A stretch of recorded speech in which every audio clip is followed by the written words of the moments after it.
आता ही दृश्य आहेत, सीसीटीव्ही फुटेज आहे या ड्रोनच्या माध्यमातून मातोश्रीवर नजर ठेवली जाते आणि म्हणूनच हा ड्रोन नेमका कोणाचा आहे, त्याचा मालक कोण आहे याबाबतचा शोध घेणंही तितकंच गरजेचं आहे। मात्र अजून तरी पोलिसांकडून या संदर्भातले काही अपडेट्स आले नाहीत। तर दुसरीकडे ड्रोनच्या माध्यमातून मातोश्रीवर लक्ष ठेवलं जातंय, त्याबाबत उद्धव ठाकरेंकडून अजून कुठली अधिकृत प्रतिक्रिया आलेली नाही।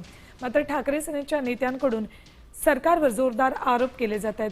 उद्धव ठाकरेंवर मातोश्रीवर नजर ठेवली जाते, ड्रोनच्या माध्यमातून नजर ठेवतायत असा आरोप करण्यात आलेला आहे। ड्रोन घिरट्या घालताना दिसलेला आहे मातोश्री परिसरामध्ये, त्यानंतर हा आरोप करण्यात आलाय। बंगल्यावरील ड्रोनचा व्हिडिओ सामच्या हाती लागलेला आहे, त्याची ही दृश्य आहेत।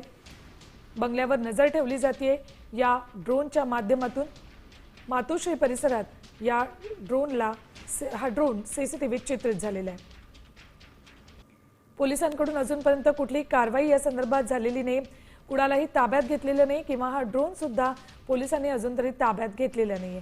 ड्रोनद्वारे ठाकरे सेनेवर विशेषतः उद्धव ठाकरे यांच्यावर नजर ठेवली जाते असा आरोप ठाकरे सेनेच्या नेत्यांनी केलेला आहे। मातोश्री परिसरात ड्रोन घिरट्या घालताना दिसताच ठाकरे सेनेच्या नेत्यांकडून हे आरोप करण्यात आलेले आहेत। काही वेळापूर्वीच आपण सुनील राऊत यांच्याशी बोललो। आमदार सुनील राऊत यांनी उद्धव ठाकरे आणि संजय राऊत यांच्यावर सतत नजर ठेवली जाते असं म्हटलेलं आहे।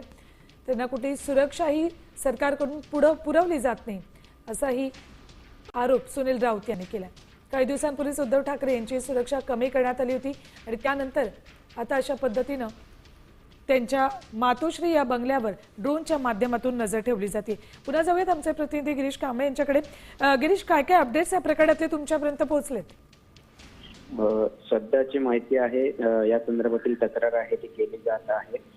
मातोश्री 2 जे बीकेसीच्या दिशेने आहे त्या बाजूला हा ड्रोन फिरल्याची माहिती आहे।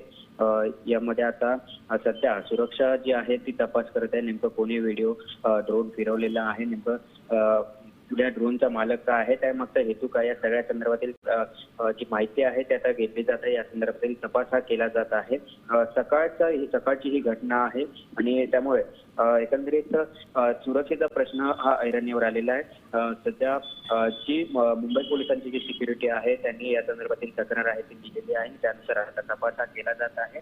आणि यामुळे आता सुरुवातीला आपण पाहिलं तर ठाकरेंची संपूर्ण मातोश्रीला ही सुरक्षा होती ड्रम गेट पासून आजपर्यंत। मात्र ही सुरक्षा लोकसभा निवडणुकीच्या पूर्वी कमी करण्यात आलेली होती, त्यानंतर मग खासगी सुरक्षा ठाकरेंनी या ठिकाणी लावलेली होती। मात्र आज आपण पाहिलं तर सकाळीच हा ड्रोन फिरल्यामुळे सुरक्षेच्या दृष्टीने आता प्रश्न आहे ते उपस्थित झालेले आहेत। ठाकरे गटाचे आरोप हे गृह खात्यावर आहेत की गृह खातं या संदर्भातील अतिशय संवेदनशील असा हा परिसर आहे कलानगर आणि मातोश्री, त्यामुळे अशा भागात अशा पद्धतीने ड्रोन फिरल्यामुळे गृह खात्यावर आता संशय निर्माण केलेला आहे। गृह खात्यावर आणि पोलीस प्रशासनावर सध्या प्रश्न हे उपस्थित केले। माजी विरोधी पक्षनेते अंबादास दानवे गिरीश असे सोबत रहा। अंबादास दानवेंनी काय ट्विट केले या संदर्भात आपण बघूयात।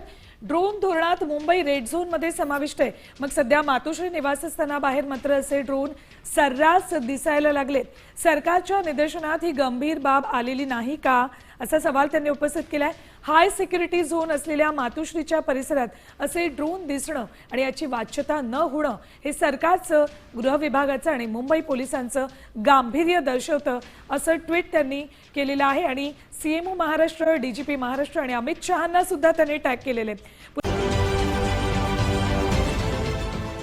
देश विदेशातील प्रत्येक घडामोडींचे लाईव्ह अपडेट मिळवण्यासाठी आता साम टीव्हीच्या सर्व सोशल मीडिया प्लॅटफॉर्मला लाईक, फॉलो आणि सबस्क्राईब करा।